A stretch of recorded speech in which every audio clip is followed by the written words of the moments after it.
You are listening to the Yummy Mummy Podcast, the best of series.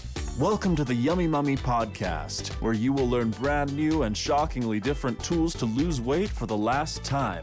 And now, here's your host, certified life and weight loss coach, Laura Conley. Hey, Yummy Mummy, before we dive into this best of podcast, I want to let you know that we are doing a free 5-day challenge called, drumroll please, the Summer of Me. It is a free weight loss challenge where we are going to kick off you feeling like your best self. So June 10th to June 14th, we are going to dive in. It's 5 days. It's every day at 9 a.m. Pacific, 12 p.m. Eastern. Go sign up at lauraconley.com/summer. And by the end of our 5 days together, you are going to walk away with a perfect plan that you can actually follow, that you actually want to follow, the confidence to follow through, relief in knowing that there really is an answer for you, and just a little pep in your step. This really is going to be the summer that it gets done. Oh, it's so good. I know you're going to look back on the summer of 2024 and be like, that's when it all changed. That's when I got it done. That's when it shifted. No more waiting, no more excuses, right? The definition of insanity, you guys know it, is expecting things to change when you keep doing the same things. We have to do something different. So let's try the Yummy Mummy method that we will be teaching inside the Summer of Me. So imagine actually wanting to go to the pool with your kid, actually feeling confident enough to get in that bathing suit. We're going to cover all of this, so you don't have to wait for next summer. Let's do it this summer. This is the one where you get to feel fabulous, where you get to feel like it's yours, right? I want you to be able to go to the barbecue without the dread, without feeling self-conscious, knowing exactly how to handle it, feeling in control, hitting the beach with your friends, with your family, riding bikes. You guys, this is our one precious life. And the point is to be present and to hang out with our people and to have fun and to enjoy it. The weight is in the way. So let's get it out of the way inside this free 5-day challenge. Okay, you guys, this is it. No more generic diets. You're going to have a custom weight loss plan. We are going to create this plan. It really works in terms of fitting into your lifestyle and helping you create the goals that you want to create. This is motivation that sticks. You're actually going to want to follow through on your plan because you will feel supported. You will feel inspired. You will feel like it is doable. So if you have a lot of vacations this summer, if you have a lot of events, if you have a lot of trips or kind of just things that are out of routine, you are going to want to be at this challenge. Okay, go to lauraconley.com/summer and you better sign up. Okay. So space actually is limited for this challenge. So get over there, sign up. It's going to be so amazing. We're going to have so much fun. You guys know how I do these challenges. We have a blast and a half. So remember, it's June 10th to the 14th every day at 9 a.m. Pacific. Go mark your calendars. Get your booty in the door. lauraconley.com/summer. Enjoy this podcast episode. I freaking love you guys all so much. Have the best week ever. Ciao, ciao. I am extra excited because I have Corinne Crabtree with me today. She is the host of Losing 100 Pounds, the podcast, and the creator of the No BS Weight Loss System. So welcome, Corinne. I'm so happy to have you on the show today. Introduce yourself to us. Well, like you said, I'm Corinne. I struggled with my weight all of my life. I started really putting on weight when I was 9 years old. So the years that I wasn't overweight was like nobody gave a crap. So it was like I always tell people, like, I came out of the womb a skinny baby when everybody was like, I want a chubby one. I kind of developed late and into all that. So at 9, I started gaining weight. By the time I was in the 8th grade, I was 210 pounds. I was bullied. I was not the cool girl. I was always the one that, barely had any friends. Everybody made fun of her. I was the one that never played sports, one they wouldn't even let me play. Or if I was like in PE, they always sat me on the bench and was just like, no, not for you. So cut to about my late 20s, early 30s, I'd had a kid and he was a handful, to say the least. He was a great baby. He was very jovial, but very active. I mean, Logan pretty much came out of the womb. First day, he was laying on my chest. He reared that head up and held it up high for like 10 seconds to look around. Is like, hello, world. Oh my God, that sounds like my son. Yes. And I couldn't keep up with him. He was wearing me out every day by 10 o'clock in the morning. And it wasn't because of anything other than I was well over 250 pounds and just eating, depressed, and didn't know what to do with my life. And so I decided I didn't know what I was going to do to lose weight, but I was going to figure it out. And so I started with really small changes. I had dieted my entire life, like Weight Watchers at 11, all the things. I mean, every crazy diet, I had done it. And I knew that none of that was going to work this time. I was just I just call it my come to Jesus moment of you got to do something different. Like you just can't keep beating your head against the wall and punishing yourself to lose weight. So I just was like, all right, today we're going to get up and we're going to walk 15 minutes. I really think that I can get up each day for the rest of my life. And at some point, if I had to walk my house, I could at least walk for 15 minutes. Yeah. And that was like the literal first steps of my weight loss. And I just started making small changes. I would wake up each day and think, what is something that I could do today that's a little bit better than yesterday? So like I would go out to eat and like we would go to IHOP. And instead of butter and syrup all over my pancakes, I started saying like, no butter for me. Like now we're going to give up the butter. And then the next time we would go, I would do half the syrup than I normally would. Like I was always just looking for these micro changes that I was willing to do. Yeah. And then I ended up losing 100 pounds by each and every day, making small changes and committing like, once I make a change, I feel like this is like the new norm. And so I just kept raising the bar of what my new norm would be. And that's really how I lost weight. I wish that it was way more special than it is, but it was literally, that was it. And yeah, but it is very special. It's really special because that's not what the diet industry teaches us, right? It teaches us all or nothing thinking. And what you're teaching is little micro changes over time. And I think that that's profound because what you were saying is, look, I woke up, my come to Jesus moment was, hey, I'm going to do something different because I'm doing the same thing over and over again. And right, that's like the literal definition of insanity is like doing the same thing over and over again and expecting a different result. That was me. Right. I was 100% of course, Weight Watchers changed the program. So my brain thought it was different, but it actually wasn't any different. It was just the same thing. And you're right. It doesn't sound that glamorous or special, but it's what works.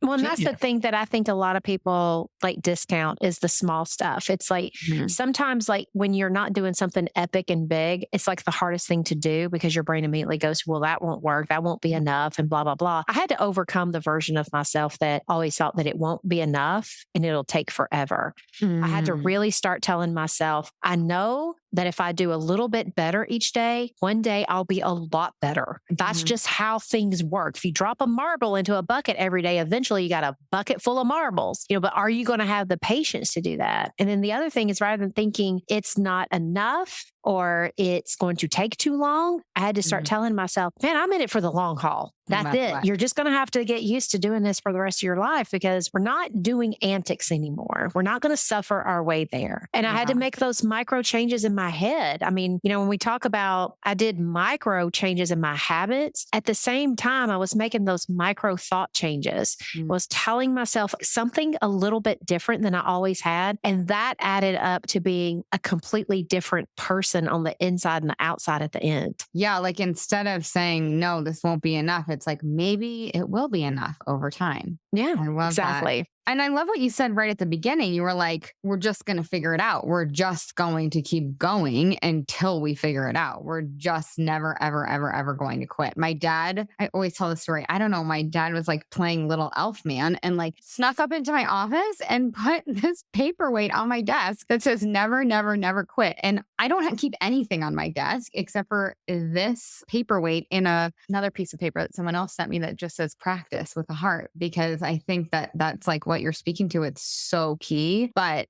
at least my clients, when they first come to me, I don't know about your clients, you can tell me. But when they first come to me, they want to have lost the 20 or the 50 or the 100 pounds like 2 weeks ago, right? Like, right. Our culture teaches us, I think, by do this cleanse and drop 20 pounds in 2 weeks or whatever it is. We're like pre-programmed to not be patient. And part of the reason why we are so impatient is because the diet industry has taught us too. If you look at the pictures, like when someone is thin, they look like they're having the world's most amazing life. They're like always tan. Their hair is perfectly straightened and styled. Everything is roses. And so it tricks us into believing that when we lose the weight, then we're going to be happy. And this is the thing that I think is so tricky for people. It's that you won't be happy when you lose weight. It's just that when you lose weight, you'll temporarily be happier than you are now, because you'll have some thoughts like, yeah, I did it. And ooh, look at me. I've never seen myself this way. But that part wears off. And what comes back is the mindset in which you lost it with. So if you lost weight worrying about like, oh, I don't know if I can go out to eat and say no, or if you lost weight telling yourself like, these are only the foods that I feel safe around. If you get me around cookies, it's going to be off the rails and stuff. That fear, those anxieties and those worries, they still are there. Just because you lose weight, you're not like, oh my God, I lost 100 pounds. Someone bring the Oreos because I bet I can just have one now. Yeah. No, that never happens. And so losing weight doesn't take all those feelings away. And so when you really realize that part of losing weight, you're not going to be impatient if you start learning how to quit talking to yourself like a jerk all the way down. Yeah. Like you have to tell yourself like every day what you're proud of. Whenever you do one little small change, like I was the kind of person, I had to over celebrate myself because if I wasn't over celebrating, then I was probably throwing myself under the bus. So I had to make a very deliberate effort to every day be like, you're doing so good. Just keep going. Keep going. Yeah. Yeah. Rather than, well, you did good today. I hope you don't screw it up tomorrow. Or you did good today. Let's have some Oreos. Yeah. But those are the things that you have to change. And that's where we get impatient, because if you aren't learning on the way down how to feel good about yourself, you're left with the conclusion. Your brain will make the unreasonable conclusion like, oh, well, all the good feelings must be at the end. 100%. And so that's why I think coaches are so important, is because what we do is we help you show up each day and know what to look for, how to talk to yourself, how to have the conversation to motivate you versus forcing yourself into doing things. Like a lot of my clients want to come in and they want to say like, well, I have to eat my plan today. And I don't even teach them to make a complicated plan. I'm like, you want Oreos? Freaking put the Oreos on your plan. Say like, I'm going to have 5. I just don't want them eating out of whim anymore. I'm like, first thing we got to do, people who lose their weight don't eat on whims anymore. You know, people who lose weight, they're just not abusing food and they're not emotionally eating. So if somebody sees Oreos, they need to be able to have control. Well, they'll tell themselves things like, well, you have to stay on your plan all day. And I'm like, why do you feel like gas? Like if that's the way you're going to talk to yourself, it's like, have to. Like if you have to do anything, those words are toxic. Exactly. And a coach can pull that out and say, what if you don't have to do it? Like if we were going to talk about it in a way where at the end of the day, you felt like you were your own best friend. What would you be saying when you eat your salads? What would you be saying when you follow your plan? When you say no to something, how would you tell yourself if in that moment you want compassion and you want understanding and you want willingness? We teach you guys those nuances because that's not what the diet industry is teaching anyone. Yeah. Really like owning the choices that you're making. So many people will be like, I'll hear clients say like, oh, I can't have that because I have to honor my protocol. And it's like, why do you have to honor your protocol? protocol. Let's back up a little bit. And then they're like, well, I actually want to honor my protocol. And then they'll list like all these beautiful, valid reasons. And I'm like, that's what we have to connect to, because that's what's going to keep you in your power and keep you motivated and keep you in choice. Our diet culture is, okay, this keto book is going to prescribe this food plan, and then we have to follow it. And then, of course, inevitably, we're not going to follow it because it's a prescription from somebody else. But when we can own our choices, like you're saying, like make it really simple, it's sustainable. Exactly. It gives you the fuel to not only lose the weight, but it gives you the fuel to stay there. Yeah.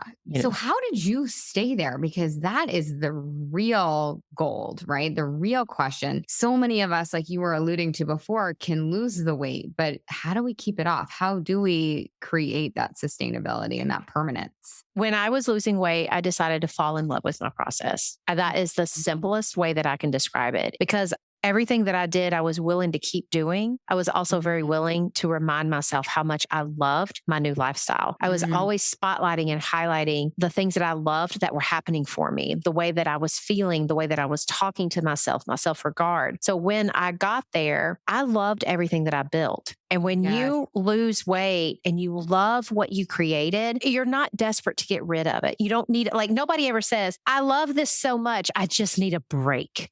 We only want a break from something when it's like, that's no fun. I'm so tired. I'm burned out. I just need a break.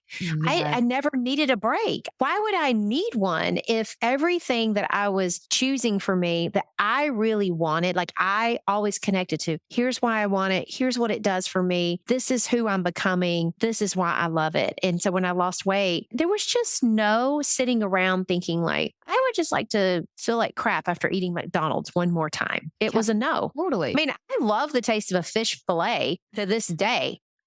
Every now and then I will plan one. And then every time I have it, I'm reminded like, whoa, you just fall in love with your process and you'll never want to leave it. I love that. Yeah, I love thinking about our relationship with food. At least for me, I love thinking about my relationship with food, like thinking about my relationship with my husband, my significant other, my partner, right? Like, it's like all I want is actually, and not everyone would probably agree with me, but all I want is to hang out with him more, to have more love, to enjoy being around him more. Does that mean that it doesn't take work? No, of course we have to work. Like, did we commit to loving our process and to loving each other and to love being a verb and to continually consciously choosing each other? Yeah, we committed to all of that. And when I can apply those same principles to my relationship with food, it's so fulfilling. It's so deep. My husband always says, we don't have a marriage, we do our marriage. And like it's a very active thing. And it's kind of the same thing when you think about our health.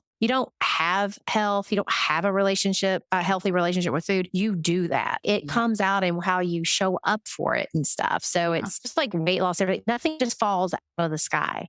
People are always actively choosing it and working on it and thinking about it and cultivating it. Totally. People always want to know that. I don't know. I'm sure you get the same thing, but people always want to know, like, what happens when I'm done working with you? I'm like, it's still a practice, right? Like you will heal so much of it and you will fall in love with your protocol or what you're eating and not eating. And you will fall in love with yourself, but it doesn't mean that it's not a practice. Like, just like I get annoyed at my husband, I don't know, every 4 days, right? Like I still have to practice our relationship just as I do my body and food. So tell us, why do you think we struggle with this as a culture? We've kind of alluded to it a little bit, but why do you think we struggle with gaining and losing as a whole entire society? I do see the diet industry trying to change a little. Like you see blips of pivots, just blips.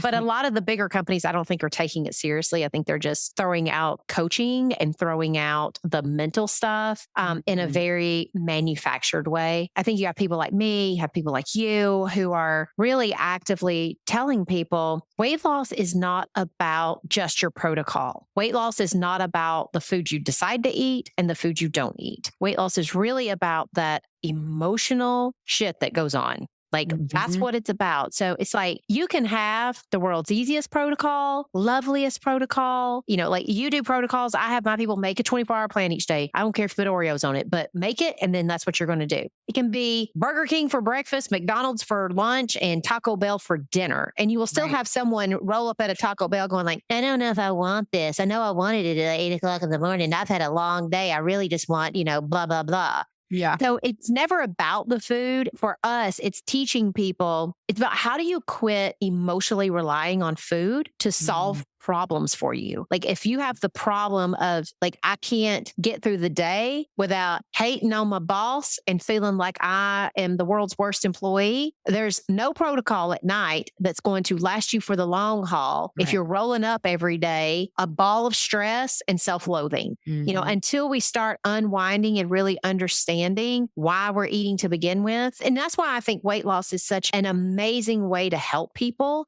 because when you do it from the emotional standpoint, and you start taking some of this extra eating away, then you're left with how you view yourself and how you view your world. And your views are changeable. And your views are the things that we want to highlight and spotlight and say, like, is this the best we can do? Is there a different story? Is this even real? Most people just don't understand that stuff. And when coaches like me and you come into the picture, they're like, what?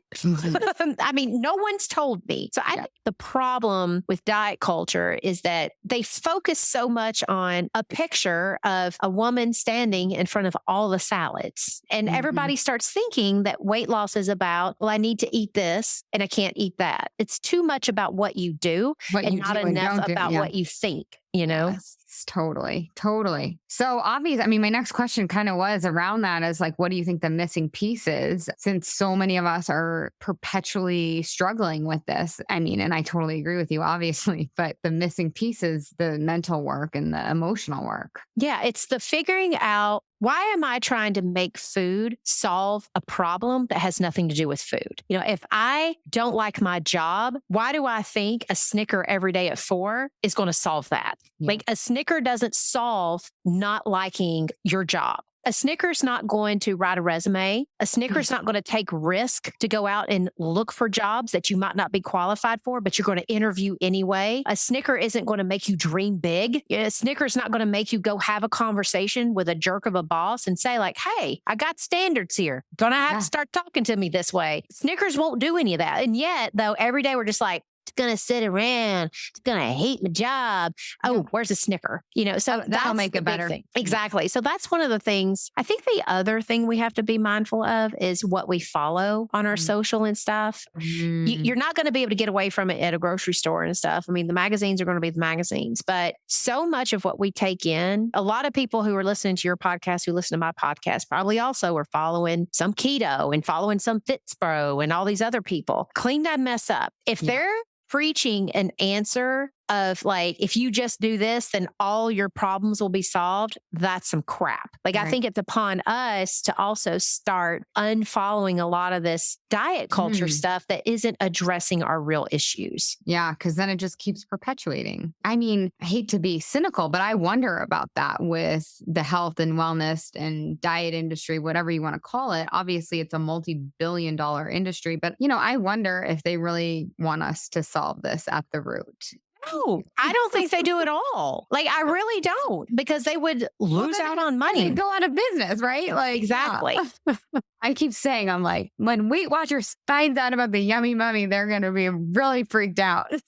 That's what I always say about, like, I've always wanted to have lunch with Oprah. And I'm like, I hope she never listens to my podcast. Cause I'm like, I'm always like, I want to meet Oprah. And then I like totally throw Weight Watchers under the bus. Well, once she sees No BS Weight Loss Solution, she's going to come to the other side. It's totally fine. I would love to have just a 10-minute conversation with her to let her know, like, there's a different way, Oprah. Yeah, Oprah. It's not too late, Oprah. That's right. Okay, so tell us your best kept secrets. I'm guessing it has to do with thought work and managing and processing emotions, but what are some of your best kept secrets when it comes to weight loss? number one is keep it way simpler than you think it needs to be. I mean, I literally think that's probably the number one is I just watch women sit around and overcomplicate it. I can't tell you how many people I've coached who swear to God they're on a weight loss stall and they're not even drinking their water and they're overworking, so they're not getting enough sleep. And I'm like, all right, so before we declare a plateau, can we at least get the 50% of my basics are sleep and water? Yeah. It's like, Totally. can we just get those nailed? And then they'll lose a couple of pounds because they're just holding on to stress. And when they're dehydrated, they're churning up food cravings because if your body doesn't have enough water, it starts sending the signal, let's eat, let's eat. It's like, I always tell people, if you love to go through temptation, cravings, and urges, just get dehydrated. Like if that's the cross you want to bear, that's the fastest way to get there. And so they'll do that. And then they'll notice it's like, oh, I don't need that extra snack because their brain's not looking for it when it's well hydrated. So I think that would be one of the big ones is keep it way simpler than you think it needs to be. And I think the other one is probably I don't really do a lot of work with my clients on, it's kind of like the concept of the future self, where let's think about this version of you who maybe just a lot of my clients have so much weight to lose that thinking about the end is so far off. Too it's much. like, let's do 60 days. So what is she thinking and feeling? And so we kind of paint that picture, but you have to draw the line to, all right, so if she's thinking and feeling these things, where in your day now is that not happening?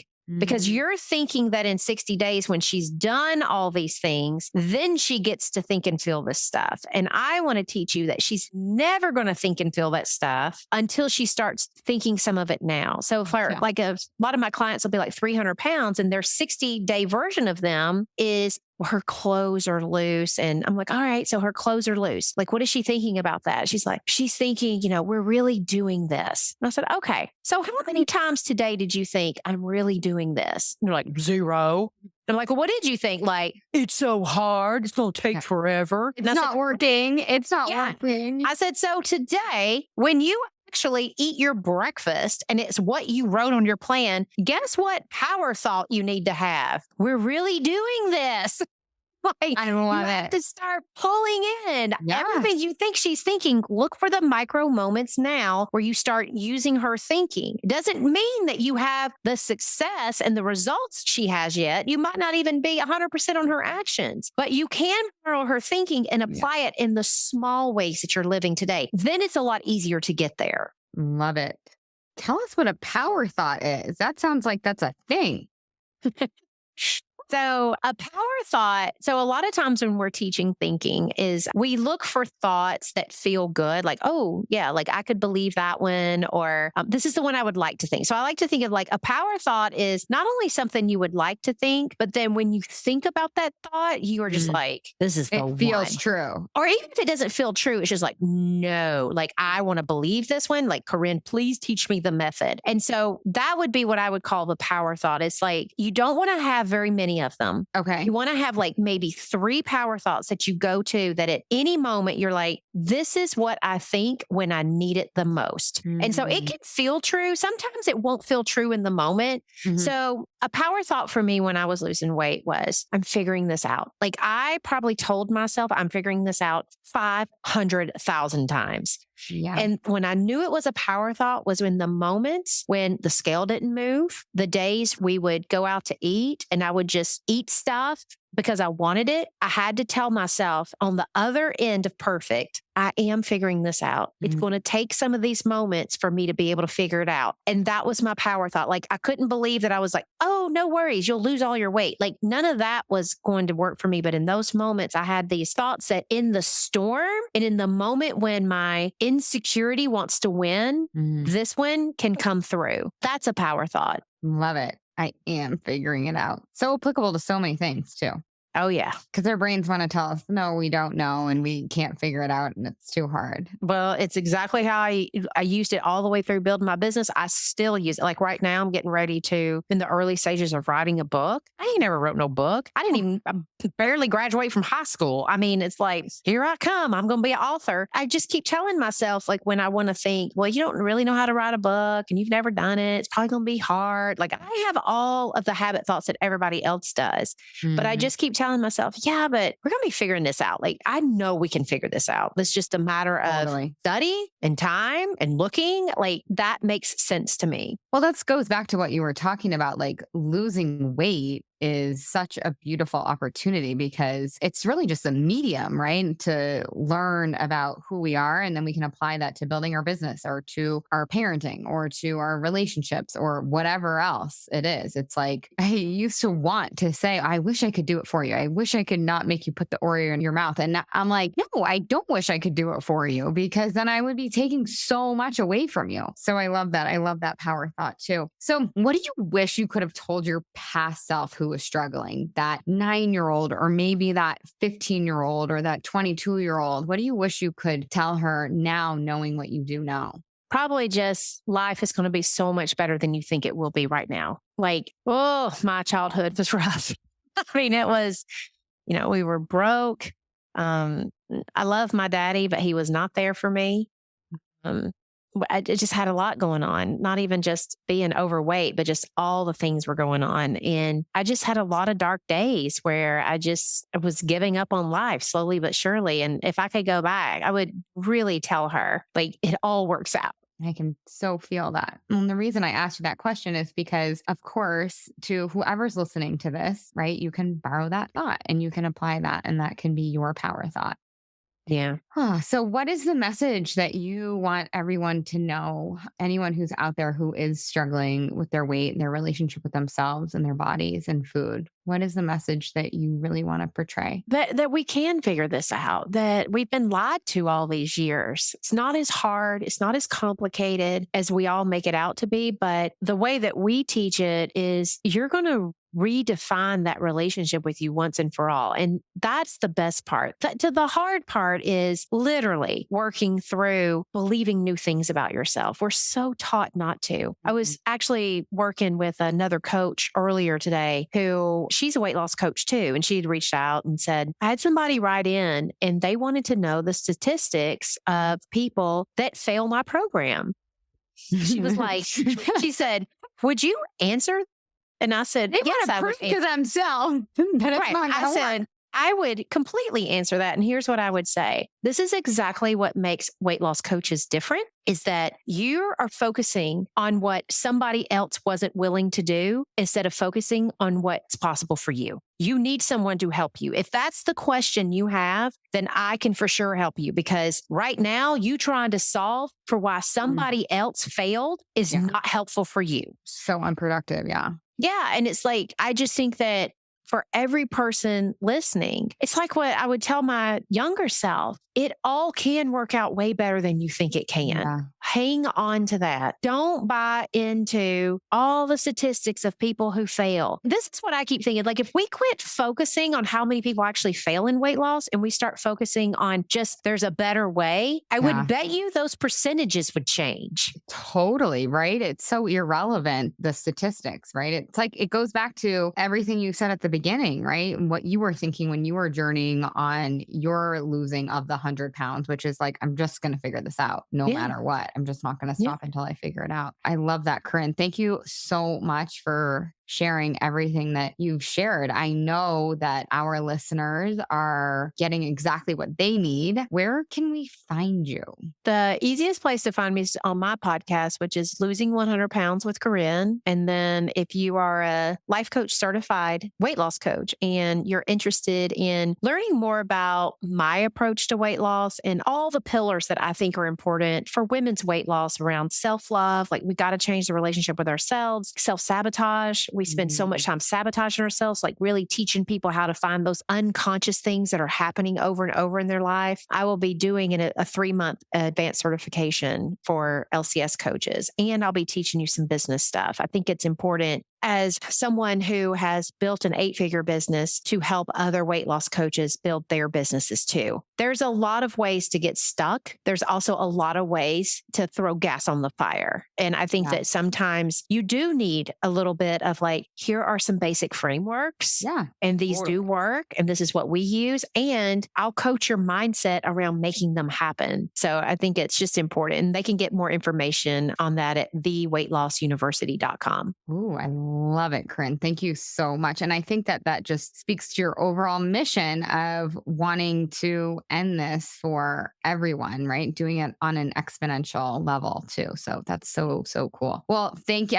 I really cannot thank you enough from the bottom of my heart. I really appreciate you coming on the Yummy Mommy podcast, and onward and upward. All right, you guys, I want you guys to have the best week ever. Your takeaway for this week is to, like Corinne suggested, keep it simple. Your brain is going to want to overcomplicate it all day long. So thanks again, and I will talk to you guys next week. Hey, if you've enjoyed listening to this podcast, I would love it if you leave a rate, review, and a subscribe on whatever you're listening to this podcast in. Pretty pleased with a cherry on top. It would help me so much, and it would help all the other mamas out there hear this message. Thank you in advance. I really appreciate it. And you have to come check out the Yummy Mommy experience. It's my proven lose weight for the last time group coaching and course. Head to lauraconley.com and just click work with me.